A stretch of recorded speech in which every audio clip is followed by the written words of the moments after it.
objetivo, não de glorificar o nome nunca do pregador, mas do nome dele ser glorificado, e através daquela palavra todos nós subimos um degrauzinho a mais de conhecimento e maturidade diante dele, para que nós possamos servi-lo com santidade, com verdade, adorá-lo de coração inteiro.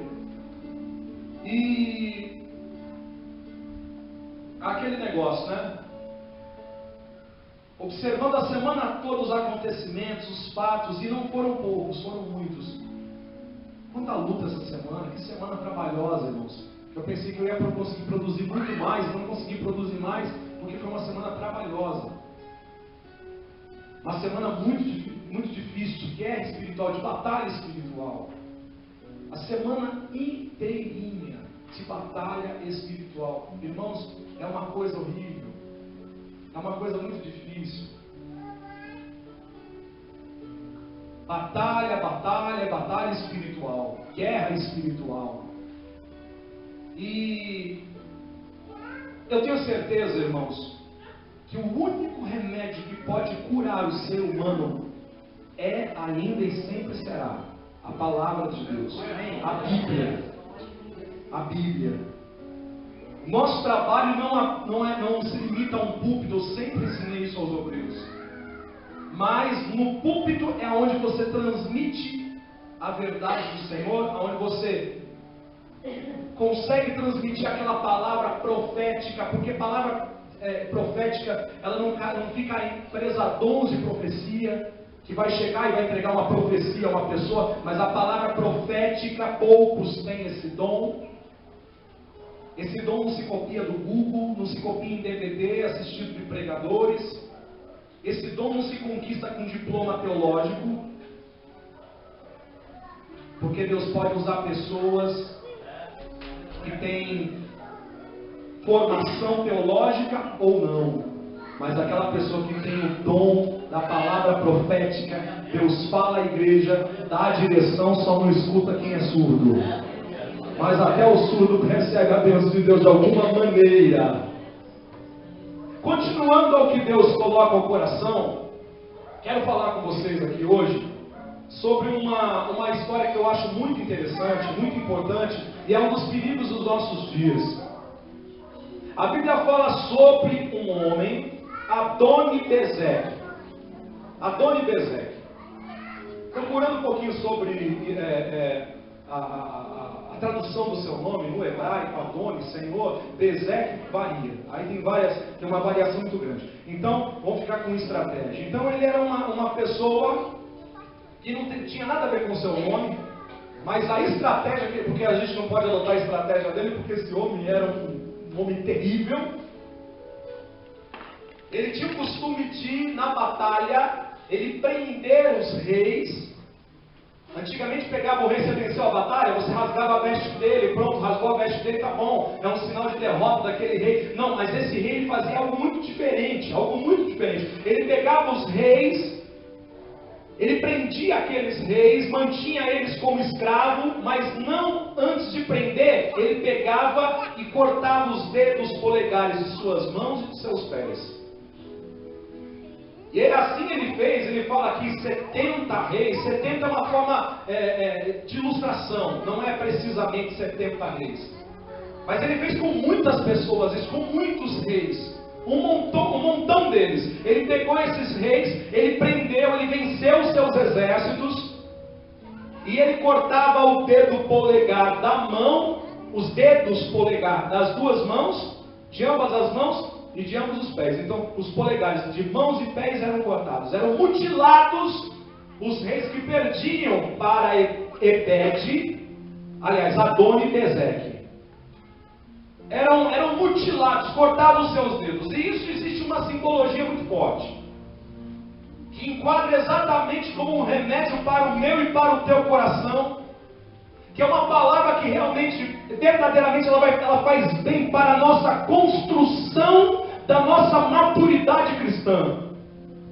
Porque o cristão, ele tem que, irmãos, tá bom, vem para a presença de Deus, legal, amém, graças a Deus, mas o cristão deve se preocupar em crescer na presença de Deus no que se refere à maturidade.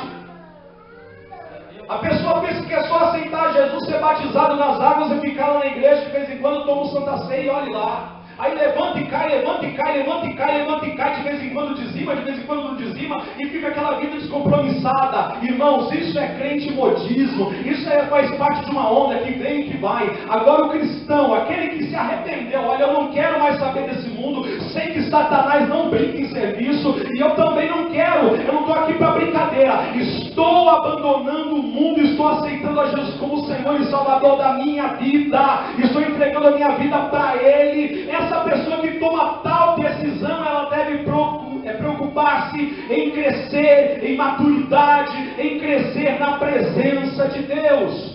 Quando eu digo crescer, não se refere a soberba, não, de forma nenhuma, porque na casa de Deus, na presença do Senhor, o reino de Deus consiste assim: quem mais desce, mais é exaltado. É diferente lá de fora, porque quem mais se exalta, vai subindo mais e mais, pisando nos outros, mentindo para os outros, né? Traindo os outros. Aqui dentro não, aqui quem mais desce na presença do Senhor, mais Deus exalta, mais Deus abençoa.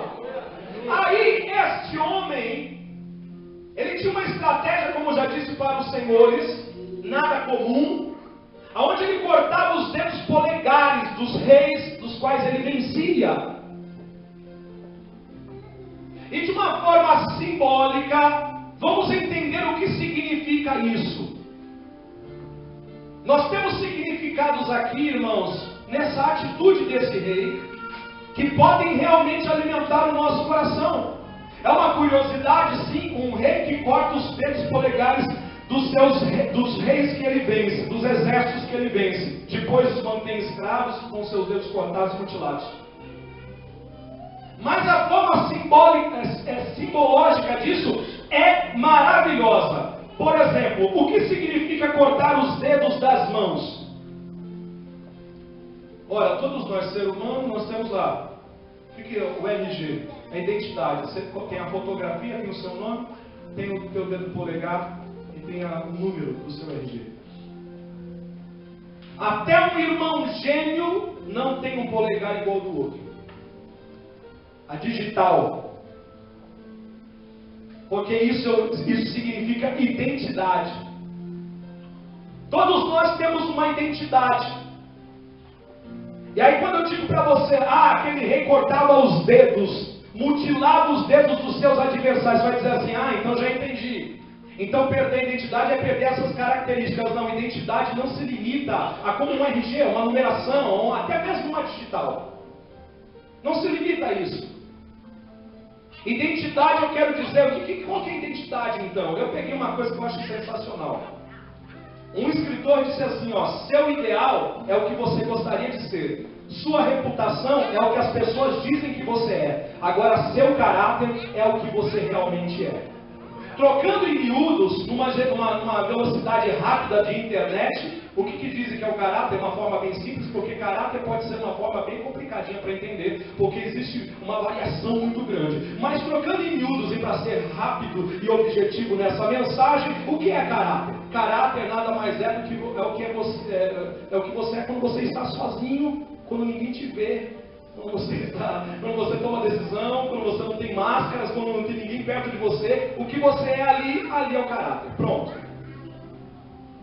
Esse é o nosso caráter. Então, quando cortavam os dedos, é como perder a identidade. Perder a identidade é o que Satanás quer fazer contra as nossas vidas.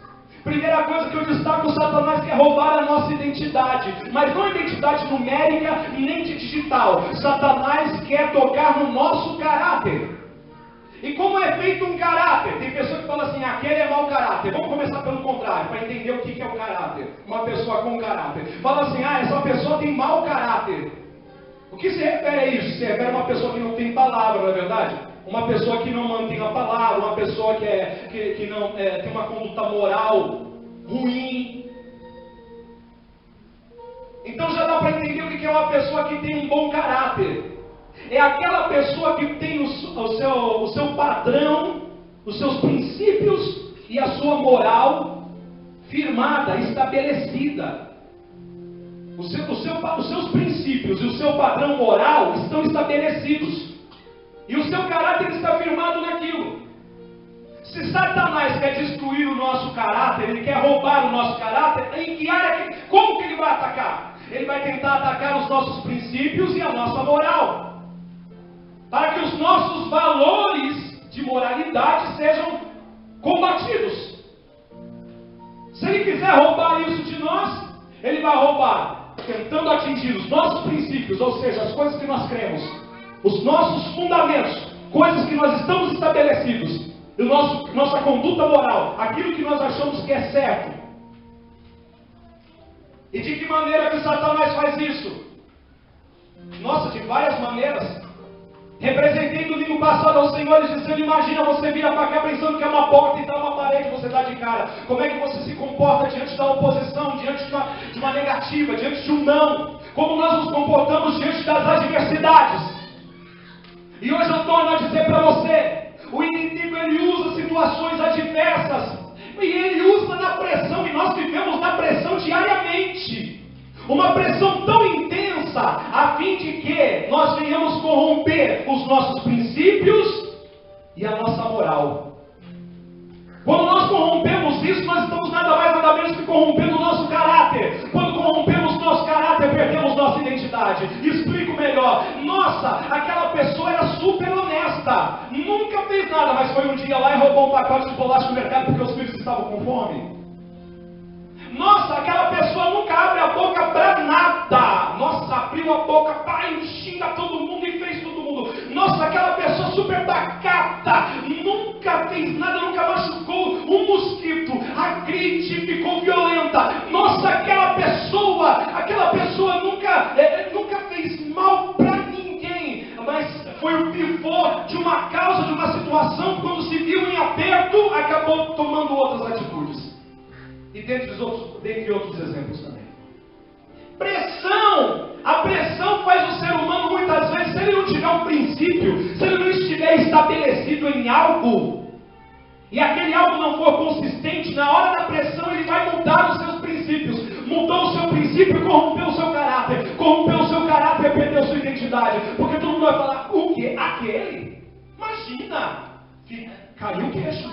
Porque nunca imaginei que aquela pessoa perdeu a identidade. O inimigo conseguiu cortar o dedão dessa pessoa.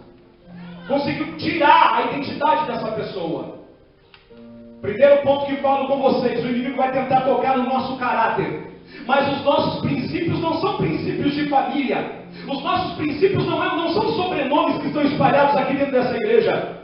Os nossos princípios não estão estabelecidos de uma forma. A escola vai ensinar, né? vai ensinar as disciplinas, mas é em casa que a criança é educada. Mas tanto a casa que educa quanto a escola que ensina, em nenhum lugar. Eu quero falar aos senhores: os nossos princípios não estão estabelecidos aí. Não estão estabelecidos em pensamentos de homem nem em filosofia. Jesus falou sobre uma casa que estava sobre a rocha e outra casa que estava sobre a areia. O mesmo vento, a mesma tempestade, a mesma violência, o mesmo grau de violência contra ambas as casas vieram. A diferença era o fundamento, o princípio, onde elas estavam estabelecidas. A que estava sobre a areia, quando veio o vento, a tempestade, a dificuldade, ela ruiu, ela caiu e foi grande a sua queda. Aquela que estava sobre a rocha manteve-se firme. Veio o vento, veio a tempestade, até que o vento acabou, até que a tempestade acabou e a casa permaneceu de pé. Irmão, o vento e a tempestade acaba, mas a diferença é os nossos princípios, são os nossos fundamentos. Se você estiver fundamentado nos fundamentos dos apóstolos, se você estiver fundamentado na palavra de Deus, eu profetizo nessa noite: quem é crente pega, o vento vai passar, a tempestade já está determinada para acabar, mas você vai permanecer de pé porque você está firmado em Cristo. O problema é quando a pessoa cede na pressão. E eu falei semana passada sobre os mártires, que eram: você não vai negar o nome de Jesus? Se você negar, a gente te libera. Agora, se você não negar, a gente vai jogar você dentro de uma arena, com leões, com animais selvagens. Você não vai negar o nome de Jesus? Se você não negar o nome de Jesus, nós vamos incendiar, como fizeram com Policarpo. Nós vamos amarrar você e vamos incendiar. Fizeram isso com Policarpo. Incendiaram ele na frente de toda a igreja. Aí pensaram assim: acabamos com a igreja, incendiamos o seu líder. Sabe o que aconteceu? A igreja cresceu mais, a igreja cresceu mais, a igreja cresceu mais. A igreja pegou aquilo, irmão, como motivacional. A igreja começou a evangelizar mais. Irmão, quando o diabo pensa que puxou o teu tapete, você está pronto para crescer. Se você permanecer de pé diante da presença do Senhor.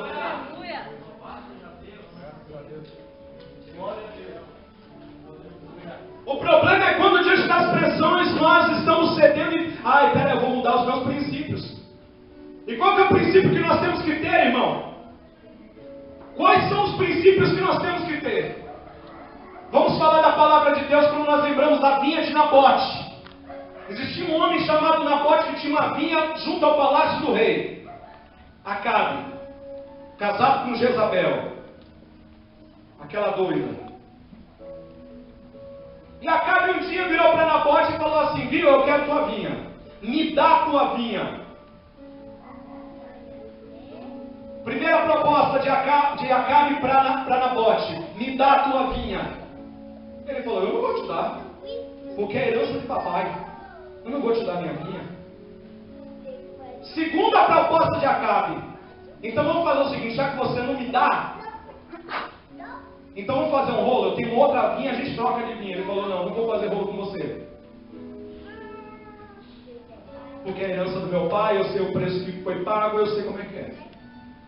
Ele era rei, ele podia tomar? Não, não podia, tinha a lei, ele tinha que obedecer, até para rei. Terceira proposta, fala: me fala quanto você quer que eu pague em dinheiro, eu vou pagar para você, vou comprar, do jeito que você quiser eu compro. Ele falou: eu não vou vender a herança do meu pai, eu não vou vender a minha vinha para você.